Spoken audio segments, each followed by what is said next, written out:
Good morning, good afternoon, good evening, wherever you are in the world. Welcome to FPL Don't Panic, second edition overnight from New Zealand, because I had to make decisions, because overnight in New Zealand, it means there's price changes coming. I looked, and in a few hours time, well, a little later on, there's going to be some price changes coming, so I needed to make decisions and make them reasonably quickly.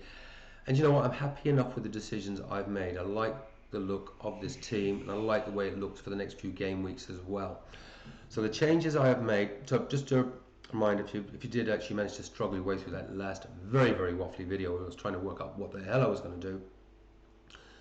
Said I wanted a Forest asset, I said I wanted Trent, and I said I wanted to break up that Chelsea Blue Mood triangle. So those are the things I've done. It's cost me -4. I'm not going the whole hog with the -12, which would mean I'd have to downgrade, say, Konza to I don't know 4.1 or 4.2 million bench fodder to bring in Gordon for Enzo. I've kept Enzo for now. Two reasons. One, I didn't want to take a -12. A -4 I can live with. Especially when I'll show you my averages in a minute and the way it actually looks on the spreadsheet. Enzo's numbers are really good. I had a look before I sort of made these final decisions. He's had a full expected goal the last couple of game weeks. His expected assists are really good. He has been really unlucky. So, a law of averages, I had to take one of the Chelsea players out, and I've chosen Jackson. That was with reluctance as well, because his numbers not bad either. Not been bad either. Chelsea's fixtures going forward are decent.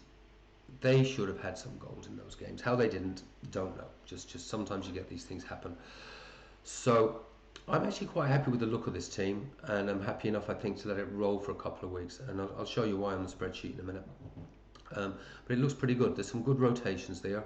As I say, I've got Trent in now, which I'm really happy about. He is looking at projected goals and assists. He's clearly expected to be the highest scoring defender in the game, and if he starts getting to an average of 6 or 7 points a game, I expect him to get there. 7 million, who wouldn't say, yeah, 7 million, you're getting 7 points a game, you take it every time. It's like having another attacker in your team. It's like it's like having he is effectively attacker, and although Hall's not the same level of attacker, Hall is so forward at the moment, and his link-up play with Gordon is superb, which I really do want to get Gordon in, but it's going to have to wait for a week or two. I need to let this just roll now and just settle down and try and extract the points from it. Still very much got my eye on Gordon, but he's the one that I had to let go of for now. And I brought in Wood. He's returned in 2 of his last 5. Average is a little bit low at the moment, but remember this was supposed to be their tough fixture run for Forest, and he still returned a few times, and the fixtures going forward, apart from Liverpool in a couple of game weeks, but I've got a fantastic rotation with Ahmad there for Ahmad to come in at home to Southampton. That works quite well. So those are the changes I've made. It's a -4. The other thing, as I say, that convinced me just to do it and scratch my itch, so to speak, is it really does bring my averages up. And as I say, I always take the median as the the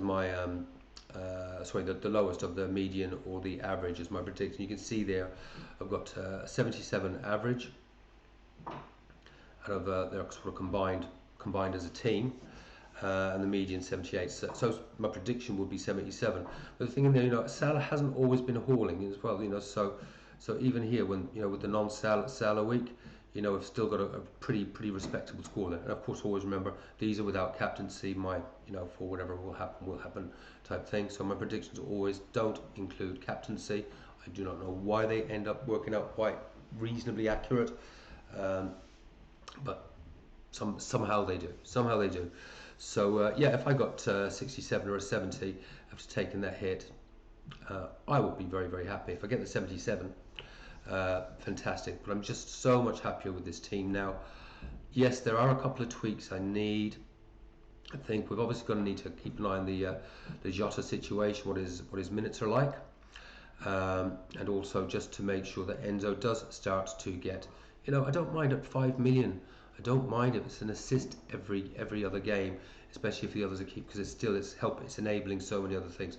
So I don't mind having, if I can rotate them a bit, still having the Enza and the Ahmad sort of rotation, or even with rotation with Wood for the right fixtures, because I think Enzo's got some, so he's got some pretty decent, tasty fixtures. Menu home, not as far as way tricky, but Brighton wouldn't be frightened of that. Ipswich home, there's good fixtures there, which I think could be some big points in. So still got to keep an eye Enzo and the Jota minutes, but overall I think that team looks pretty good now.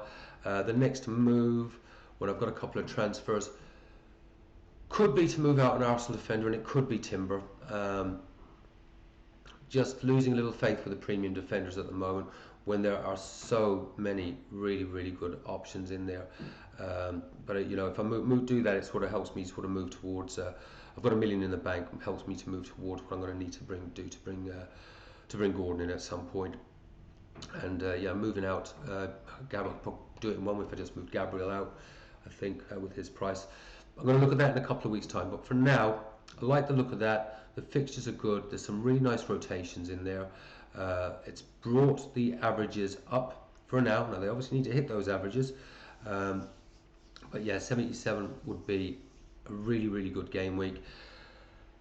And I can't keep my fingers crossed, because I've got to stop taking hits now. I've got to start now actually trying to work my way up. There isn't a big distance between where I am and 150k, and there's not even a big distance really. One massive game week and you suddenly find yourself knocking on that top 100k door again. So I need to start seeing a few nice steady green arrows. I think this team can start to creep me up again, and hopefully we can get a really big game week in there as well. The other aspect as well, I think, with bringing in Wood, is I was looking at, again looking with this eye towards the Carabao Cup semi-finals, and the players that teams that could make it are Arsenal, Newcastle, Tottenham, Liverpool, and Chelsea. I think if I can't remember who it is, but Chelsea could have players out as well if Arsenal, I think, get through to the finals. I think they'll just play Arsenal in game week 29. So it's a bit of a conundrum there to know who's actually in that final and what players have got left. So bringing in a Wood for a Chelsea player lessens the worry there a wee bit that I'll have a player that's actually got a half decent fixture that week as well. And means fewer transfers I'll have to use going into 29, dead ending and coming out the other side. So that's another little thing that's in my thought process as well, as I do make some transfers. I think I'll leave it at that. That is the team now. It ain't going to change. Am I happy with it? Not 100%, but it's better than the 70% I was a few hours ago. I'd say I'm 85%, and I think in a week or two's time, when I just make some final tweaks, then I think we'll be moving towards that. Pretty content with that. That's rock solid for about 4 or 5 game weeks, as I really start to roll up some transfers towards game week 29. That's it, folks. Let me know what you think in the comments, the good, the bad, or the indifferent. Let me know how you went in your game weeks. I know there's some big ones out there, so congratulations to you. We'll I don't think there'll be another one before the game week, actually, because that is it. That is my lock team. Oh, and obviously captain's armband goes without saying on Salah. Take care, have fun, play your own game, don't panic. I will touch base soon.